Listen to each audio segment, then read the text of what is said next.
Mama Ngoudianza bake kokutana na directeur général ya l'APC.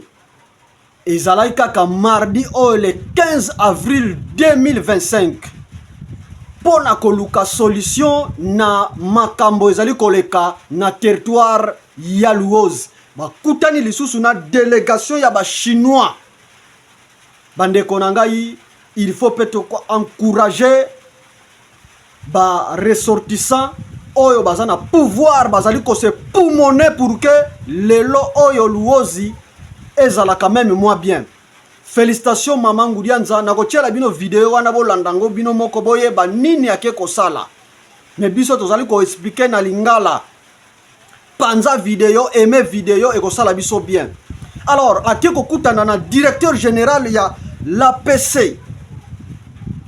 Ba sololi pona makambo pasi eza na territoire ya Luozi. Yango kutu ya proposé bango normalement Luozi il faut bacha vraiment pont pour que makambona ya bake esila. Mendenga boyebeli ke ba lina biso ba misusu bazo sala le tout moyen possible mais mbongo avant ebima normalement gouvernement central to gouvernement provincial faut abimisa mbongo. Mais félicitations nandenge tozomona déjà ba eli mususu bazali ko bousculer ba konzi ndengo wana biso tozali kolinga na territoire ya Luozi to na Congo central. Tango za place moko songolo pakala ezateke ofandeli na okaka maki. Non. Merci beaucoup pena délicien qui benga muto atindelinga image. Ngana lobi ke no photo ko encourager photo sala pe to tindika ba politicien mususu o bazawa na pona ko vimbisa kalibumu mabumu na bango me bazo kipe province te. Merci beaucoup. Faut pression ezala. Pression ezala na biso population ba eli pour que tolonga bitumba oyo eza na territoire ya Luozi surtout na makambo etali bak banzela. Tolanda nanu Mama Ngoudianza alobi nini et puis na kozongela bino. Aimez vidéo, partagez vidéo et kosala biso bien. Commentez peso ko commenter. Tolanda vidéo.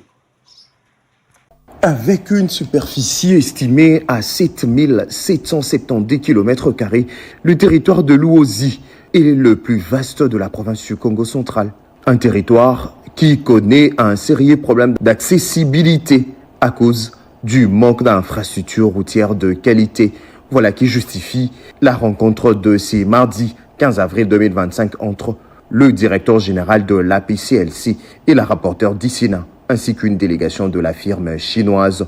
La sénatrice élue de Luozi est venue plaider auprès de Maître Freddy Odishembo pour qu'une solution soit trouvée à ces problèmes en s'appuyant sur l'expertise de Chinois qui sont dans le projet de construction d'une route Banana-Kinshasa. Pour accéder à Luozi, nous devons nécessairement traverser avec un bac. Et ce bac, quand ça tombe de façon récurrente en panne, vraiment c'est toute une population, donc une masse de personnes qui sont mises en danger. Et aussi, on voit que c'est l'essor économique de la contrée qui n'avance pas. Nous avons eu les assurances des partenaires chinois, eux qui sont pragmatiques. Ils nous disent que avec tous les éléments techniques en leur possession, ce serait possible. Dans un temps raisonnable, on pourra penser vraiment à jeter un pont sur le fleuve pour relier Luozi avec le territoire de Songolo. La rapporteure de la Chambre du Parlement congolais et la délégation chinoise sont partis satisfaits après les échanges fructueux avec le directeur de l'APCLC, Maître Freddy Odishembo.